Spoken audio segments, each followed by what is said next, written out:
Perfect. Perfect. Perfect.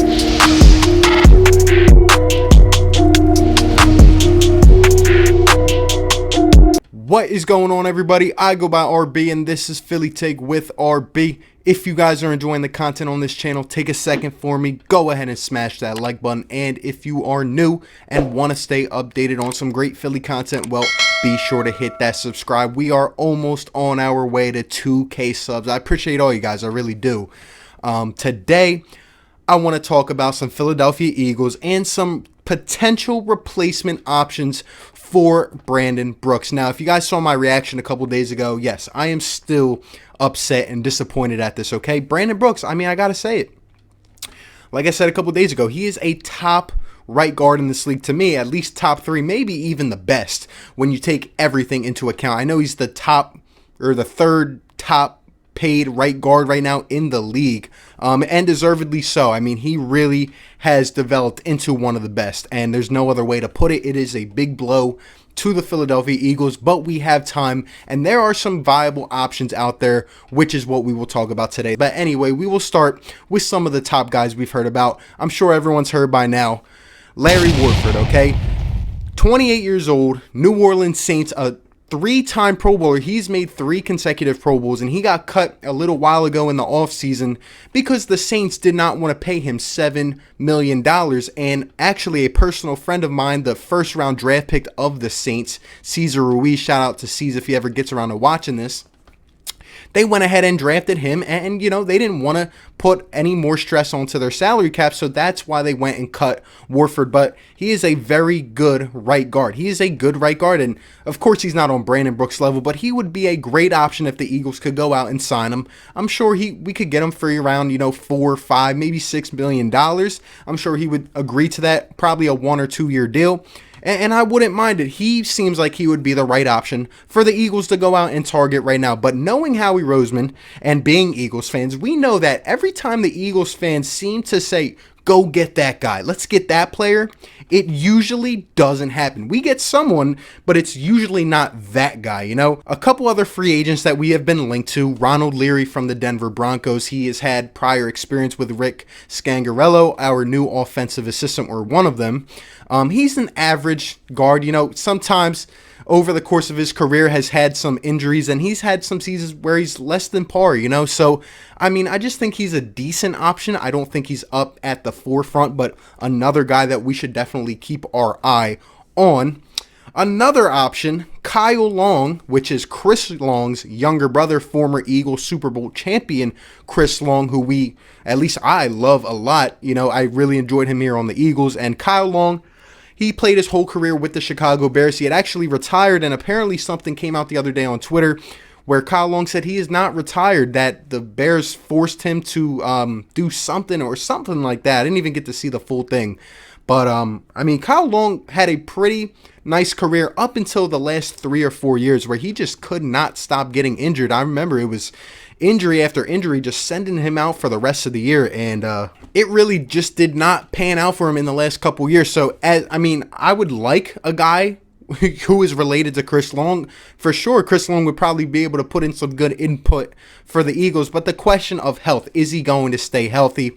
Who knows? I mean, could be a potential guy that we bring in, but I'm really not too sure at this point. Now, obviously, we're going to have to get to this one. The guy everybody has been screaming for, the bodyguard, the 9-time Pro Bowler, 38-year-old future Hall of Famer, our Philadelphia's own Jason Peters. Now, a lot of people have been talking about bringing him back. Now, I'm going to say that I agree with everyone, but I also disagree, and here's what I mean. So, you guys have heard me throughout the videos, throughout the streams. I've said, let's bring Jason Peters back on a 1-year deal. Let's bring him back to mentor Andre Dillard. He could do great things in terms of leadership in the locker room and really help a guy like Andre Dillard develop, who I believe is the future left tackle of the Eagles for hopefully a long time. I know he has it in him now. With this injury, people have talked about bringing JP back, putting him at right guard, putting him at left guard, moving Seumalo over to right guard.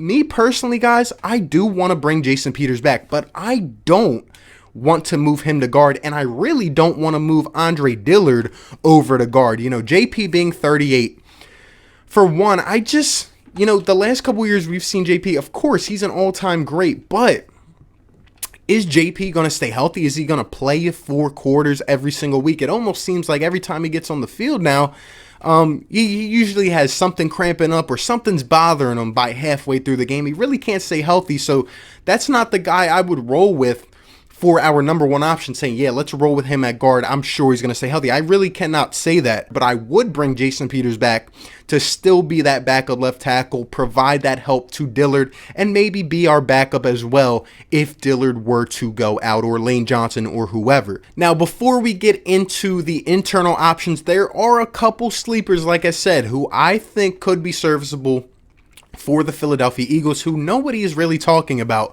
The first one is Josh Klein. Josh Klein is 30 years old. He has never made a Pro Bowl, but he does have a good amount of experience playing left guard, right guard, and maybe even center, I believe, as well. He played 3 years with the Patriots. He played 3 years with the Titans.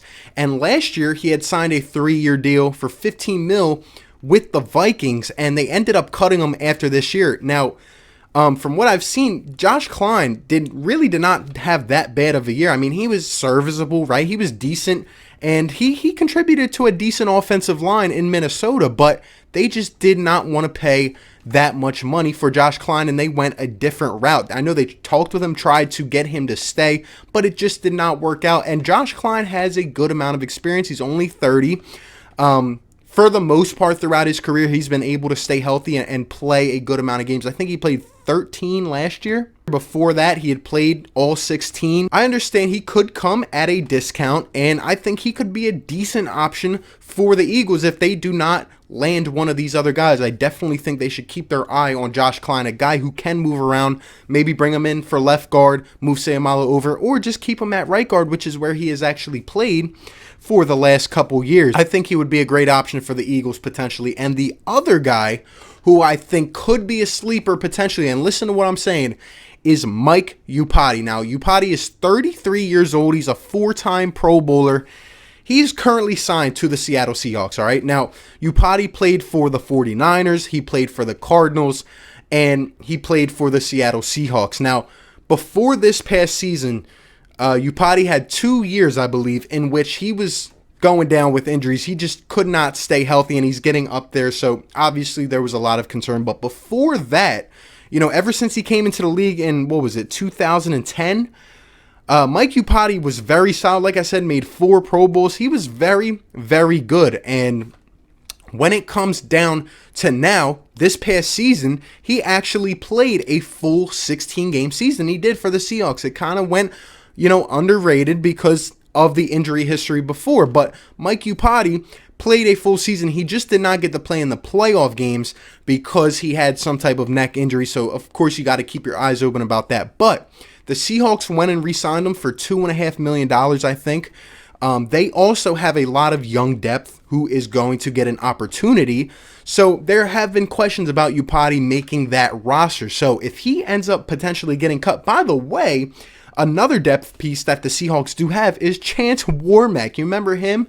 Had a couple games in there for the Eagles. I mean, that would be pretty funny if the Eagles, say Seahawks keep Iupati, Eagles go ahead and try to bring Chance Warmack back. I don't think that would happen. I'm not a big fan of him, but that would just be pretty funny. But I could definitely see the Seahawks rolling younger, saving that money, and maybe Iupati comes out and he isn't that same guy. Maybe he's not that guy who started all 16 last year for the Seahawks.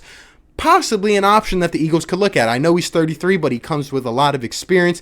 Definitely would be a help to some of the younger guys. And if he could stay healthy, I think he could be a very viable option for the Philadelphia Eagles. So I will definitely keep updating on that. And if he doesn't make the Seahawks roster, I'm sure the Eagles might try to go out and get him to try to spark the competition, With all that being said, like I said earlier, guys, the way that I think the Eagles will end up going is with the in-house guys. Now, there's a variety to choose from, and I think that is a positive thing. That's something I'm happy about. We have a couple guys we drafted, like Jack Driscoll, who's shown that he can move around, the Nigerian Prince Tegawanaho. And we also have a guy who has played before, has been in the system, like Matt Pryor, who I do think will end up getting the nod, maybe, depending on how he comes out. But overall, there's a lot of guys in-house. There's even a couple undrafted free agents. A guy from last year, Nate Herbig, and then an undrafted center from this year from Michigan, Luke Juriga. So I think there are a lot of guys that we can put out there, try to move around and see what they can do. I'm hoping that maybe one of these guys will, step up and be that diamond in the rough, that undiscovered gem type of player, and could hopefully step up. But with all these guys, obviously, like I said, Matt Pryor, he's up there. He's was a late round pick, but he's had some decent appearances, but then he's also had some times where we're like, let's get this guy out of here. But who knows? There are some top free agents out there. Like I said, Warford would be a great fit. Maybe even one of the sleepers if, say, Upati got cut from the Seahawks, or maybe bring JP back, move Dillard over. Who knows? I don't want it to happen, but there are a lot of things that can happen. Overall, I will say that the loss of Brandon Brooks is very, very tough, and it still hurts. It still stings, and it's going to for a while, given how much of an impact he has on this offensive line and this team. However, like I said, the one positive thing that Doug has reiterated, especially in the press conference a couple days ago, is that we have time. We have options. We have a variety to choose from, and we have time to see what guys can do throughout training camp, etc. So overall, it's going to be a tough loss. I hope we find someone that can be serviceable. But until then, we're just going to have to see what happens, see what the Eagles do. I hope they are aggressive in this search, and we'll see what happens. But you guys, let me know down below, who would your top option be for right guard, or to bring in a left guard and move Sayamalo over to right guard? What would you guys do if you're the Eagles front office right now? Let me know all your thoughts down below. Appreciate you guys for tuning in. Be sure to like, comment, and subscribe, and I will catch you on the next one. Peace. Perfect. Perfect.